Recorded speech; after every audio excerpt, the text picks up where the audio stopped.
Hello सबैजनालाई शुभ बिहानी. Welcome to my new video. I hope you all are fine and I'm also fine. आज चाहिँ म हजुरहरूलाई मेरो गाउँको peaceful morning view share गर्न लागिरहेको छु. I hope you all will like it.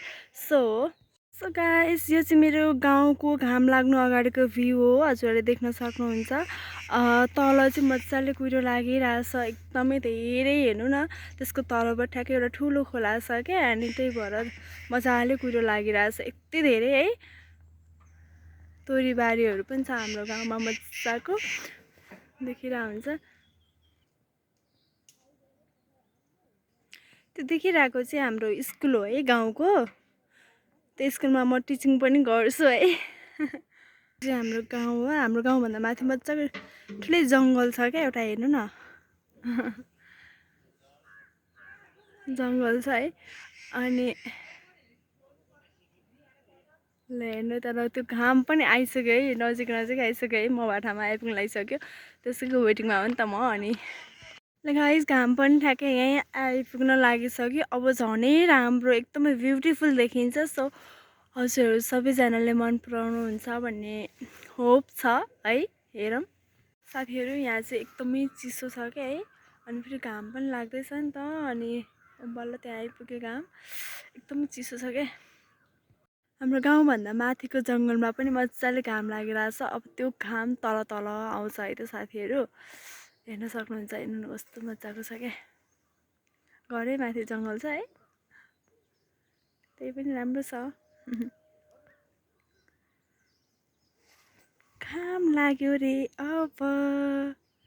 ल साथीहरू, फाइनली घाम पनि आइपुग्यो हाम्रो गाउँमा है. वाउ. अब म घाम लागिसकेपछिको मेरो गाउँको भ्यू कस्तो हुन्छ त्यो देखाउँछु है त. मेरो घाम लागिसकेपछिको भ्यू. हेलो बाख्रा. हाम्रो चाहिँ बाख्राले पनि मलाई हेरिरहेको छ क्या. ल हेर्नु न है, कस्तो मजाको क्या. त्यो कुहिरो त जाँदैन त नि चाँडै. कति ढिला 11-12 बजीसम्म बस्छ है. त्यहाँ त हतपत घाम पनि पुग्दैन नि त.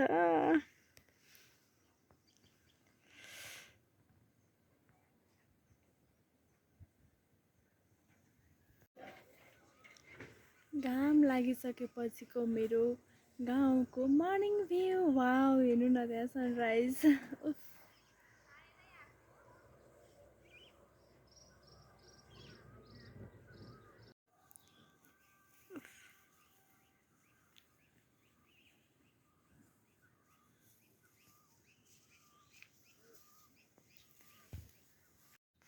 तल देखिरहेको कुहिरो छ नि, त्यो कुहिरो चाहिँ यहाँसम्म चाहिँ नआए हुन्थ्यो भन्नेमा छु क्या. त्यसमा पर्छु क्या म चाहिँ.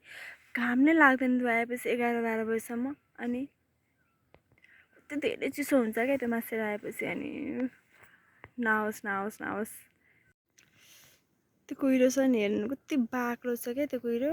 ओहो, त्यो मजाले त्यो त माथि आउँदैछ कि क्या. आज मजाले कुहिरो लाग्छ क्या हो. कुहिरो लागेपछि फेरि घाम पनि जान्छ, सकिन्छ नि त.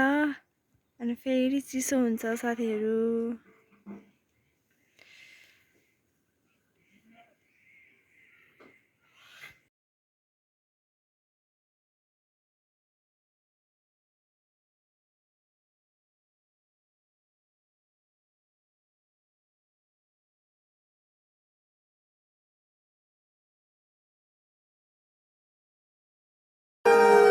मलचरीका बथन हजुर बसै सरीका. यो चाहिँ हाम्रो पुरानो स्कुल हो क्या, भुइँचालो आउनु अगाडिको. अनि भुइँचालो आएपछि चाहिँ तल सारेको हो है. यहाँ चाहिँ हाम्रो तामाङ बसेछ के. अनि उनीहरूको पूजा गरेको झन्डाहरू हो नि त. हामी यहाँ सबै मिक्स छौँ क्या, सबै जातिहरू सबै मिक्स भएर बसिरहेको छौँ. सो एकदमै छुट्टै रमाइलो छ.